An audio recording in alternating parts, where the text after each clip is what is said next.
ಸುಳ್ಳು ಹೆದರಿಕೆಗೆ, ಇವರ ಖುದ್ದು ಹೆದರಿಕೆಗೆ ಕಾಂಗ್ರೆಸ್ ಪಕ್ಷ ಎದುರುವ ಪ್ರಶ್ನೆಗೆ ಇಲ್ಲ ಅಂತ ಹೇಳುವುದನ್ನ ನಮ್ಮ ಕಾರ್ಯಕರ್ತರು ಇವತ್ತು ದೇಶಾದ್ಯಂತ ಪ್ರತಿಭಟನೆಯನ್ನು ಮಾಡುವ ಮೂಲಕ ಸಾಬೀತು ಮಾಡಿದ್ದಾರೆ. ಬಂಧುಗಳೇ, ಇಡಿ ಮತ್ತು ಇನ್ಕಮ್ ಟ್ಯಾಕ್ಸ್ ಇದನ್ನ ಉಪಯೋಗ ಮಾಡಿ ಕಾಂಗ್ರೆಸ್ನ ನಾಯಕರಿಗೆ ಬೆದರಿಕೆ ಹಾಕಿ ಆ ಮೂಲಕ ನಾವು ಏನಾದರೂ ಸಾಧನೆ ಮಾಡಬೇಕು ಅಂತ ಹೇಳಿಕೊಂಡು ಬಿಜೆಪಿ ಚಿಂತನೆ ಇದ್ರೆ ಅದು ಒಂದು ತಪ್ಪು ತಿಳುವಳಿಕೆಯ ಮತ್ತು ಅದು ಅಸಾಧ್ಯವಾದ ಮಾತು ಅಂತ ಹೇಳುವುದನ್ನ ಈ ಸಂದರ್ಭದಲ್ಲಿ ಹೇಳಿಕೆ ಬಯಸ್ತಾ ಇದ್ದೇನೆ. ಇವತ್ತು ಸೋನಿಯಾ ಗಾಂಧಿ ಅವರು ತಮ್ಮ ದೇಶಕ್ಕಾಗಿ ತನ್ನ ಮಧ್ಯದಲ್ಲಿಯೂ ಕೂಡ, ಆ ನೋವಿನ ಮಧ್ಯದಲ್ಲಿ ಕೂಡ ಕಾಂಗ್ರೆಸ್ ಪಕ್ಷದ ಅಧ್ಯಕ್ಷರಾಗಿ ಹಲವಾರು ವರ್ಷಗಳ ಸೇವೆ ಸಲ್ಲಿಸಿ ಅದರ ಜೊತೆಯಲ್ಲಿ ಸುಮಾರು 20 ವರ್ಷಗಳಿಂದ ಈ ದೇಶದ ಸಂಸತ್ತಿನ ಸದಸ್ಯರಾಗಿ ಅದರ ಜೊತೆಯಲ್ಲಿ ಬಹುಶಃ ತ್ಯಾಗದ ಜೀವಿಯಾಗಿ, ಒಬ್ಬ ತ್ಯಾಗದ ಮೂರ್ತಿಯಾಗಿ ತನ್ನ ಮನೆಗೆ ಪ್ರಧಾನಿ ಹುದ್ದೆ ಹುಡುಕಿಕೊಂಡು ಬಂದ್ರು. ನನಗೆ ಪ್ರಧಾನಿ ಹುದ್ದೆ ಬೇಡ, ಆರ್ಥಿಕ ಸಚಿವರಾಗಿರ್ತಕ್ಕಂಥ ಡಾಕ್ಟರ್ ಮನಮೋಹನ್ ಸಿಂಗ್ ಅವರ ಕೈಗೆ ಅಧಿಕಾರ ಕೊಡ್ತೇನೆ ಅಂತ ಹೇಳಿದಂತ ಏಕೈಕ ಮಹಿಳೆ ಇಡೀ ಪ್ರಪಂಚದಲ್ಲಿಯೇ ಇದ್ರೆ ಅದು ಶ್ರೀಮತಿ ಸೋನಿಯಾ ಗಾಂಧಿ ಅಂತ ಹೇಳೋದನ್ನ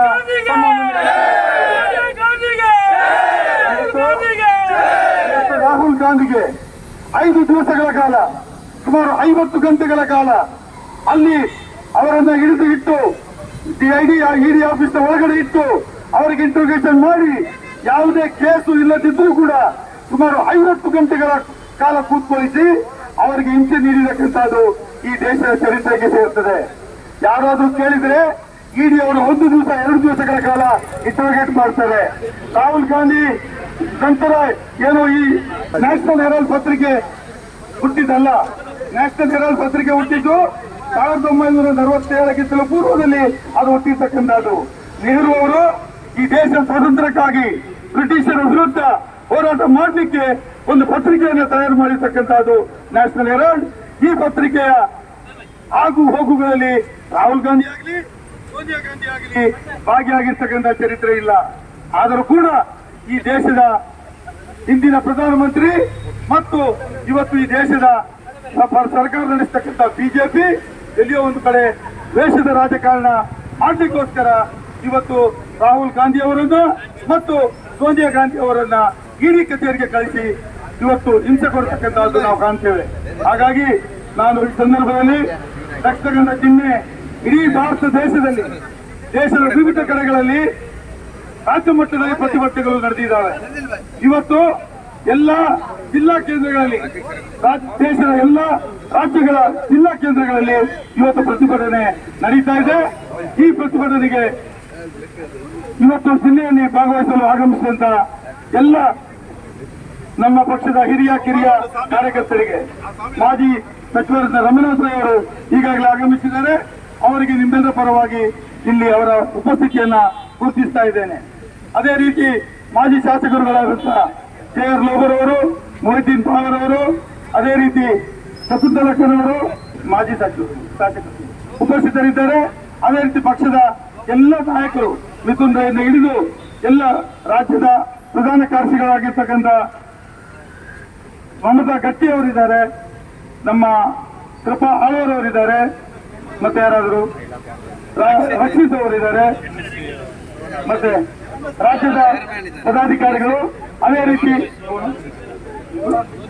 ಎಲ್ಲ ಮುಂಚೂಣಿ ಘಟಕದ ಅಧ್ಯಕ್ಷರುಗಳು, ಪಕ್ಷದ ಹಿರಿಯ ನಾಯಕರುಗಳು, ಕಾರ್ಪೊರೇಟರ್ಗಳು, ಮಾಜಿ ಮೇಯರ್ಗಳು, ಬ್ಲಾಕ್ ಅಧ್ಯಕ್ಷರುಗಳು ಜಿಲ್ಲೆಯ ವಿವಿಧ ಭಾಗಗಳಿಂದ ಆಗಮಿಸಿದ್ದಾರೆ. ಒಂದೇ ಮಾತಿನಲ್ಲಿ ಸ್ವಾಗತವನ್ನು ಬಯಸಿ ಈ ಕಾರ್ಯಕ್ರಮವನ್ನು ಉದ್ದೇಶಿಸಿ ರಮನಾಥ್ ರೈ ಅವರು ಪ್ರಾರಂಭ ಮಾಡ್ತಿರಲ್ಲ.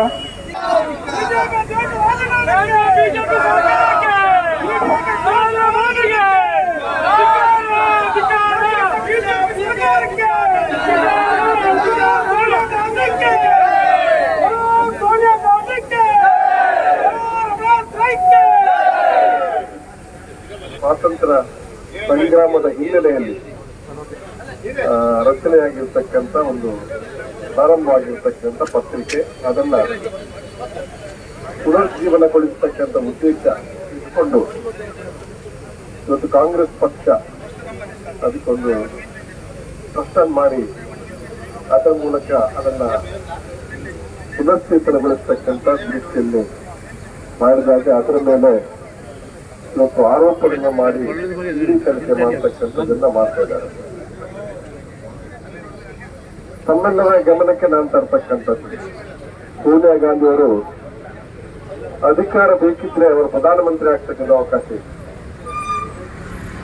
ಕೇವಲ ಕಾಂಗ್ರೆಸ್ನಲ್ಲಿ ಗೆದ್ದ ಲೋಕಸಭಾ ಸದಸ್ಯರು ಮಾತ್ರ ಅವರು ಪ್ರಧಾನಮಂತ್ರಿ ಆಗ್ಬೇಕಂತ ಹೇಳಿದ್ದಲ್ಲ. ಅಂಗ ಪಕ್ಷಗಳ ಪ್ರತಿಯೊಂದು ಸದಸ್ಯರು ಕೂಡ ಸೋನಿಯಾ ಗಾಂಧಿ ನೀವೇ ಪ್ರಧಾನಮಂತ್ರಿ ಆಗ್ಬೇಕು ಅಂತ ಅವರಲ್ಲಿ ಮನವಿ ಮಾಡಿದಾಗ ನಯವಾಗಿ ಅದನ್ನ ತಿರಸ್ಕರಿಸಿದಂತ ಒಬ್ಬ ನಾಯಕಿ ಜಗತ್ತಿನಲ್ಲಿ ತೆರೆದು ಸೋನಿಯಾ ಗಾಂಧಿ ಅಂತ ಹೇಳ್ತಕ್ಕಂಥ ಮಾತನ್ನ ಹೇಳಿದ್ದಾರೆ. ಆಶೆ ಇರ್ತಿದ್ರೆ, ಅಪೇಕ್ಷೆ ಇರ್ತಿದ್ರೆ ಅವರ ಒಂದು ಮಾತು ಬಹುಶಃ ಎಲ್ಲರೂ ಕೂಡ ನೀವು ಟಿವಿಯಲ್ಲಿ ಬಹುಶಃ ಅದನ್ನ ಅವರ ಒತ್ತಾಯ ಮಾಡತಕ್ಕಂಥದ್ದನ್ನ ಬಹಳ ರೀತಿಯಲ್ಲಿ ನೀವೇ ಪ್ರಧಾನಮಂತ್ರಿ ಆಗಬೇಕು ಅಂತ ಬಹಳ ಒತ್ತಡಗಳು ಇದ್ದಾಗಲೂ ಕೂಡ ಅವರದನ್ನ ಒಪ್ಪಲಿಲ್ಲ. ಒಬ್ಬ ಆರ್ಥಿಕ ಸತ್ಯ ಮನಮೋಹನ್ ಸಿಂಗ್ರನ್ನ ಪ್ರಧಾನಮಂತ್ರಿ ಮಾಡಿದಂತ ಕೀರ್ತಿ ಇದ್ರೆ ಅದು ಸೋನಿಯಾ ಗಾಂಧಿಗೆ ಸಲ್ಲುತ್ತದೆ ಅಂತ ಹೇಳ್ತಕ್ಕಂಥ ಮಾತನ್ನ ಹೇಳಲಿಕ್ಕೆ ಇಷ್ಟಪಡ್ತಾ ಇದ್ದೀನಿ.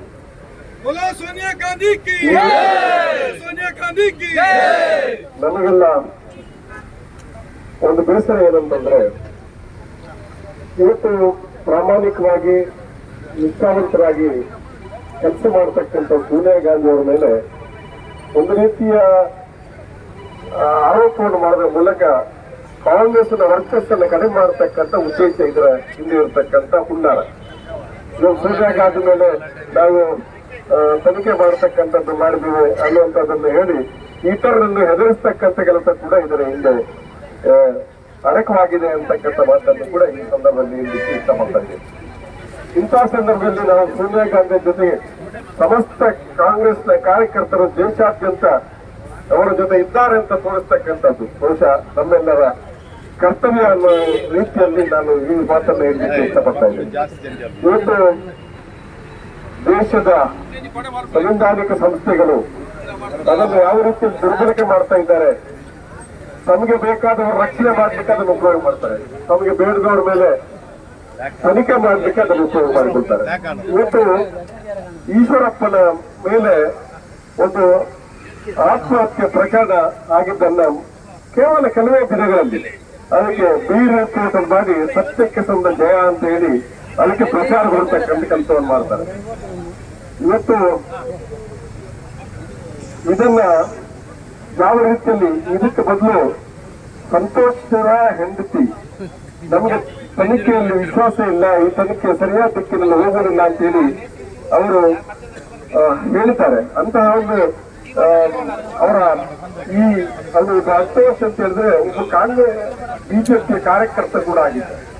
ಇವತ್ತು ಭಾರಿ ಸುಲಭದಲ್ಲಿ ಇವತ್ತು ರಿಪೋರ್ಟ್ ಮಾಡಿಸ್ಕೊಂಡಿದ್ದಾರೆ. ಅವರು ಬೇಕಾದವರು ರಕ್ಷಣೆ ಮಾಡತಕ್ಕಂಥದ್ದು, ಬೇಡದವರ ಮೇಲೆ ಕೇಸುಗಳನ್ನು ಮಾಡಿ ತೊಂದರೆ ಕೊಡ್ತಕ್ಕಂಥ ಇವತ್ತು ಮಾಡ್ತಾ ಇದ್ದಾರೆ. ಇವತ್ತು ಇಡಿ ತನಿಖೆ ಅಥವಾ ಇವತ್ತು ಇನ್ಕಮ್ ಟ್ಯಾಕ್ಸ್ ತನಿಖೆ ಇವತ್ತು ಯಾವ ಬಿಜೆಪಿಯವರ ಮೇಲೆ ಇಲ್ಲ, ಬಿಜೆಪಿಯವರ ಮೇಲೆ ಇಲ್ಲ. ಎಲ್ಲೂ ಕೂಡ ಯಾವ ವಿರೋಧ ಪಕ್ಷದಲ್ಲಿ ಕೆಲಸ ಮಾಡ್ತಾರೆ ಅವರ ಮೇಲೆ ಈ ತನಿಖೆಗಳು ನಡೆಸ್ತಕ್ಕಂಥ ಕೆಲಸವನ್ನು ಮಾಡ್ತಾ ಇದ್ದಾರೆ. ಅಂತ ಸಂದರ್ಭದಲ್ಲಿ ಇವತ್ತು ಅವರ ಸೋನಿಯಾ ಗಾಂಧಿಯವರ ಕಿರುಕುಳ ಕೊಡ್ತಕ್ಕಂಥದ್ದನ್ನ ನಾವು ವಿರೋಧಿಸಿ ಈ ಪ್ರತಿಭಟನೆಯನ್ನು ಮಾಡ್ತಾ ಇದ್ದೀವಿ. ಒಂದು ಕಡೆ ಇವತ್ತು ದೇಶದಲ್ಲಿ ಬಹುಶಃ ಅಧಿಕಾರಕ್ಕೆ ಬಂದಿರತಕ್ಕಂಥ ಬಿಜೆಪಿ ಪಕ್ಷ ಬಹುಶಃ ಎಲ್ಲ ಸಂಸ್ಥೆಗಳನ್ನ ದುರ್ಬಳಕೆ ಮಾಡಿಕೊಂಡು ತೊಂದರೆ ಕೊಡ್ತಕ್ಕಂಥದ್ದು ಮಾಡ್ತಾ ಇದ್ದಾರೆ. ಇದರ ವಿರುದ್ಧ ಕಾಂಗ್ರೆಸ್ ಪಕ್ಷ ಅದನ್ನ ವಿರೋಧಿಸಿ ಪ್ರತಿಭಟನೆ ನಡೆಸ್ತಾ ಇದ್ದಾರೆ. ನಾವು ಇವತ್ತು ನಮ್ಮ ಈ ಸಂವಿಧಾನದಲ್ಲಿ ಬಂದಿರತಕ್ಕಂಥ ತಮ್ಮನ್ನೆಲ್ಲರನ್ನು ಹೊಂದಿಸಿಕೊಂಡು ಇವತ್ತು ಸೋನಿಯಾ ಗಾಂಧಿಯವರ ಮೇಲೆ ಕಿರುಕುಳ ಕೊಡ್ತಕ್ಕಂಥದ್ದನ್ನ ವಿರೋಧಿಸಿ ಪ್ರತಿಭಟನೆ ಮಾಡ್ತಾ ಇದ್ದೇವೆ ಅನ್ನುವಂಥ ಮಾತನ್ನು ಹೇಳಿ ನನ್ನ ಮಾತನ್ನು ಮುಕ್ತಾಯ ಮಾಡ್ತೇನೆ.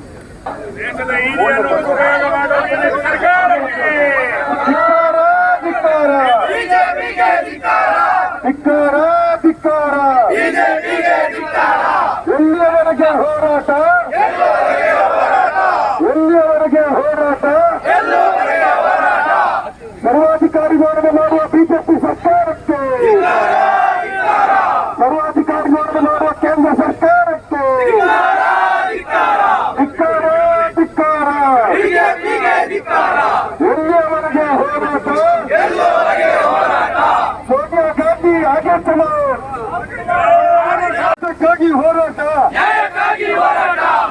ನ್ಯಾಯಕ್ಕಾಗಿ ಹೋರಾಟ, ಎಲ್ಲಿಯವರೆಗೆ ಹೋರಾಟ, ಎಲ್ಲಿಯವರೆಗೆ ಹೋರಾಟ, ಎಲ್ಲಿಯವರೆಗೆ ಹೋರಾಟ, ಸಿಗಲೇಬೇಕು, ಸಿಗಲೇಬೇಕು, ಸಿಗಲೇಬೇಕು, ಸಿಗಲೇಬೇಕು.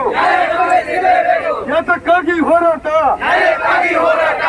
ಈಗ ಮಧು ಬಂಗಾರ ಪದೋತ್ತಮನ್ನು ಉದ್ದೇಶಿಸಿ ಮಾತಾಡ್ತಾರೆ. ಸುಮಾರು 3 ತಿಂಗಳ ಹಿಂದೆನೂ ಕೂಡ ಏನು ರಾಹುಲ್ ಗಾಂಧಿ ಅವರಿಗೂ ಕೂಡ ಇಡಿನ ನೋಟಿಸ್ ಅನ್ನ ಒಂದು ದುರುದ್ದೇಶದ ಮೇಲೆ, ಯಾಕಂದ್ರೆ ನೀವು ನೋಡಿ ಇಡೀ ರಾಜ್ಯದಲ್ಲಿ ಮತ್ತೆ ಇಡೀ ದೇಶದಲ್ಲಿ ಚುನಾವಣೆ ಸಂದರ್ಭದಲ್ಲಿ, ಚುನಾವಣೆ ಪೂರ್ವಕವಾಗಿ ಚುನಾವಣೆಗೆ ಹೋಗ್ತಕ್ಕಂಥ ಸಂದರ್ಭದಲ್ಲಿ ಇಲ್ಲದೆ ಇರತಕ್ಕಂತ ಕೇಸ್ಗಳನ್ನ ಹಾಕಿ ಎಲ್ಲ ರಾಜಕಾರಣಿಗಳು, ಅದು ಎಲ್ಲ ಪಕ್ಷದವರು, ಅದರಲ್ಲೂ ವಿಶೇಷವಾಗಿ ಈ ದೇಶಕ್ಕೆ ಏನು ಕಾಂಗ್ರೆಸ್ ಪಕ್ಷ ಮುಂದಿನ ದಿನಗಳಲ್ಲಿ ಒಂದು ಭವಿಷ್ಯಕ್ಕೆ ಈ ದೇಶಕ್ಕೆ ಜನರ ತೀರ್ಮಾನ ಏನ್ ಮಾಡಿದ್ದಾರೆ, ಇಲ್ಲ ಈ ರಾಜ್ಯಕ್ಕೆ ಈ ದೇಶಕ್ಕೆ ಕಾಂಗ್ರೆಸ್ ಪಕ್ಷದ ಅವಶ್ಯಕತೆ ಇದೆ, ಹಾಗೂ ಬಿಜೆಪಿಯ ದುರಾಡಳಿತ ಅವ್ರು ಇನ್ನೇನು ಮಾಡಕ್ಕಾಗೋದಿಲ್ಲ. ಅವ್ರು ಏನಾದ್ರು ಇವತ್ತೇನಾದ್ರೂ ಒಂದು ವಿರೋಧ ಪಕ್ಷದವ್ರನ್ನ ಬಗ್ಗಿಸ್ಬೇಕು ಅಂತ ಹೇಳಿದ್ರೆ ಅವ್ರದಲ್ಲಿ ಇರ್ತಕ್ಕಂಥ ಇಡಿ ಇರ್ಬೋದು, IT ಇರ್ಬೋದು, CBI ಇರ್ಬೋದು, ಇದನ್ನೆಲ್ಲ ದುರ್ಬಳಕೆ ಮಾಡಿ ವಿರೋಧ ಪಕ್ಷದವ್ರನ್ನ ಮಣಿಸ್ತಕ್ಕಂಥ ಒಂದು ವ್ಯವಸ್ಥೆಯನ್ನ ಏನ್ ಮಾಡ್ತಾ ಇದ್ದಾರೆ. ನಮ್ಮ ಭಾರತದಲ್ಲಿ ಸ್ವತಂತ್ರ ಬಂದ ಮೇಲೆ ಇವತ್ತವರೆಗೂ ಕೂಡ ನ್ಯಾಯಬದ್ಧವಾಗಿ ನಡೀತಕ್ಕಂಥ ಈ ಏಜೆನ್ಸಿಯನ್ನ ಸಂಪೂರ್ಣವಾಗಿ ದುರ್ಬಳಕೆ ಮಾಡತಕ್ಕಂಥ ಈ ಬಿಜೆಪಿಯನ್ನ ನಾವು ಸಂಪೂರ್ಣವಾಗಿ ಖಂಡನೆ ಮಾಡಬೇಕಾಗುತ್ತೆ. ಈ ದೇಶವನ್ನ ಅಧೋಗತಿಗೆ ತಗೊಂಡು ಹೋಗ್ತಕ್ಕಂಥ, ಯಾಕೆಂದ್ರೆ ಅವ್ರು ಮಾಡಿರ್ತಕ್ಕಂಥ ತಪ್ಪುಗಳನ್ನ ಇವತ್ತು ನಮ್ಮ ಮೇಲೆ ಹಾಕಿ, ಇಲ್ಲ ಬೇರೆಯವ್ರ ಮೇಲೆ ಹಾಕಿಲ್ಲ, ಬೇರೆಯವರು ನಮ್ಮ ದೇಶದವ್ರೆ, ಅಂದ್ರೆ ಬೇರೆ ದೇಶದವ್ರು ತಪ್ಪಲ್ಲ, ನಮ್ಮ ದೇಶದವರೇ ತಪ್ಪು ಮಾಡ್ತಾ ಇದ್ದಾರೆ ಅಂತ ಹೇಳಿ ಯಾವ ರೀತಿ ಬ್ರಿಟಿಷರ್ಸ್ ಬಂದು ನಮ್ಮ ದೇಶದಲ್ಲಿ ಒಳಗೆ ಬಂದು ಜಗಳವನ್ನ ಮಾಡಿ ನಮ್ಮಲ್ಲಿ ಒಡಕನ್ನ ತಂದು ಈ ದೇಶವನ್ನ ಆಳಿದ್ರು, ಅದೇ ರೀತಿ ಇವತ್ತು ಬಿಜೆಪಿಯವರು ಈ ದೇಶವನ್ನ ಅಧೋಗತಿಗೆ ತಗೊಂಡು ಹೋಗ್ತಕ್ಕಂಥ ವ್ಯವಸ್ಥೆಯನ್ನ ನಾವು ಸಂಪೂರ್ಣ ಖಂಡನೆ ಮಾಡಬೇಕಾಗುತ್ತೆ. ಸನ್ಮಾನ್ಯ ರಾಹುಲ್ ಗಾಂಧಿ ಅವರಿಗೆ 13 ತಾಸು, 12 ತಾಸು, ಮತ್ತೆ ಸೋನಿಯಾ ಗಾಂಧಿ ಅವರಿಗೆ 52 ತಾಸು, ಒಂದು 3-4 ದಿವಸ ಅವರಿಗೆ ಮಾಡಿದ್ರೆ ಇವತ್ತು ಸೋನಿಯಾ ಗಾಂಧಿ ಅವರಿಗೆ 5 ತಾಸು ಮಾಡ್ತಕ್ಕಂಥದ್ದು, ಮುಂದೆ ಮತ್ತೆ 22-25ಕ್ಕೆ ಕರೀತಕ್ಕಂಥದ್ದು. ಎಲ್ಲೋ ಒಂದು ರೀತಿಯಲ್ಲಿ ಯಾವುದೇ ತರದ ಕೇಸ್ಗಳು ಇಲ್ಲದನ್ನು ಕೂಡ ಅವರಿಗೆ ವಿರುದ್ಧವಾಗಿ ಹೆದರಿಸಿ ಒಂದು ಕಡೆಗೆ ಧರ್ಮದ ಹೆಸರಲ್ಲಿ ಜಾತಿ ರಾಜಕಾರಣ ಇಷ್ಟು ಮಟ್ಟಿಗೆ ಮಾಡಾಯ್ತು. ಅದು ನನಗೆ ಅನ್ಸುತ್ತೆ ಮಂಗಳೂರು ಹಿಡಿದು ಇಡೀ ರಾಜ್ಯದಲ್ಲಿ ಇವತ್ತು ಧರ್ಮದ ಹೆಸರಲ್ಲಿ ಇನ್ನು ಬಿಜೆಪಿಯವರು ಬಾಲ ಬಿಚ್ಚಕ್ಕೆ ಆಗೋದಿಲ್ಲ. ನನಗೆ ಗೊತ್ತಿರೋ ಪ್ರಕಾರ ಅವ್ರದ್ದು ಕತೆ ಮುಗಿದೋಗಿದೆ. ಇನ್ನೇನಾದ್ರು ಇದ್ರೆ ಈ ತರ ಹೊಲಸನ್ನ ಕೇಸನ್ನ ಹಾಕ್ತಕ್ಕಂಥದ್ದು, ಇಂಥ ವಿಚಾರಗಳನ್ನ, ಅರೆ ಎಷ್ಟೋ ಜನರು ಬಿಜೆಪಿಯವ್ರ ಮನೆ ದುಡ್ಡು ಸಿಕ್ಕರೇನೆ ಅವ್ರು ಕೇಸ್ ಹಾಕಕ್ ಹೋಗಿಲ್ಲ. ಆದ್ರೆ ಇವತ್ತು ಅವ್ರನ್ನೆಲ್ಲ ಬಿಟ್ಟು ಯಾವುದೇ ತಪ್ಪು ನಡೆದೇ ಇರ್ತಕ್ಕಂಥ ಸಂದರ್ಭದಲ್ಲಿ ಇಂಥ ದೇಶದ ನಮ್ಮ ನಾಯಕರಿಗೆ ಈ ತರ ಇಡಿ ಇರ್ಲಿ, IT ಇರ್ಲಿ, ಬೇರೆ ಬೇರೆ ನಮ್ಮ ರಾಜ್ಯದ ನಾಯಕರುಗಳು ಕೂಡ ನಾನು ಹೆಚ್ಚು ಚರ್ಚೆ ಮಾಡೋದಕ್ಕೆ ಹೋಗೋದಿಲ್ಲ. ಇದನ್ನ ಖಂಡನೆ ಮಾಡಬೇಕಾಗುತ್ತೆ, ಇಡೀ ದೇಶನು ಖಂಡನೆ ಮಾಡಬೇಕಾಗುತ್ತೆ. ಕಾನೂನು ಯಾವತ್ತೂ ಕೂಡ ಒಳ್ಳೆ ರೀತಿಯಲ್ಲಿ ತಗೊಂಡು ಹೋದ್ರೆ ದೇಶಕ್ಕೆ ಒಳ್ಳೇದೇ ಹೊರತು ಮತ್ತಿನ್ನೇನು ಅಲ್ಲ. ಈ ಸಂಪೂರ್ಣವಾಗಿ ಕಾಂಗ್ರೆಸ್ ಪಕ್ಷ ಇಡೀ ರಾಜ್ಯದಲ್ಲಿ ನಿನ್ನೆ ಒಳ್ಳೆ ರೀತಿಯಲ್ಲಿ ಒಂದು ಪ್ರತಿಭಟನೆಯನ್ನು ಮಾಡಾಯಿತು. ಇವತ್ತು ಇಡೀ ರಾಜ್ಯದಲ್ಲಿ ಎಲ್ಲ ಜಿಲ್ಲೆಯಲ್ಲೂ ಕೂಡ ಮಾಡ್ತಾ ಇದ್ದಾರೆ. ಅದಕ್ಕೆ ಸಂಪೂರ್ಣವಾಗಿರ್ತಕ್ಕಂಥ ಸಹಕಾರವನ್ನು ನಮ್ಮ ಪಕ್ಷದವರು, ಸಾರ್ವಜನಿಕರು ಮಾಡಬೇಕು ಅಂತಕ್ಕಂಥದ್ದರ ಮತ್ತೆ ಪತ್ರಿಕಾ ಮಾಧ್ಯಮದವರಿಗೂ ಕೂಡ ನಮ್ಮ ಮನವಿ ಮಾಡಿ ನನ್ನ ಮಾತು ಮುಗಿಸ್ತೇನೆ. ನಮಸ್ಕಾರ.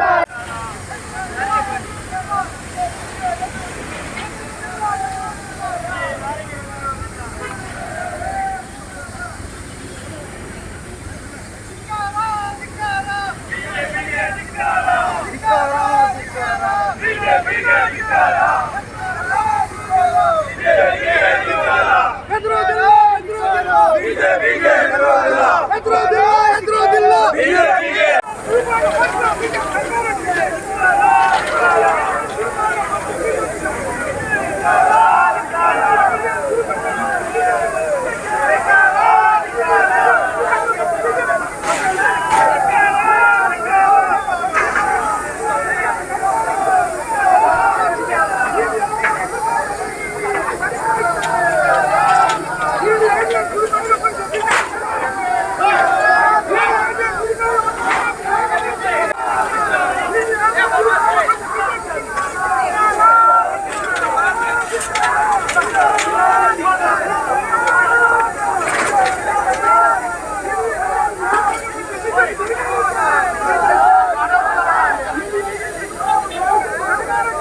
ಬೇಕು.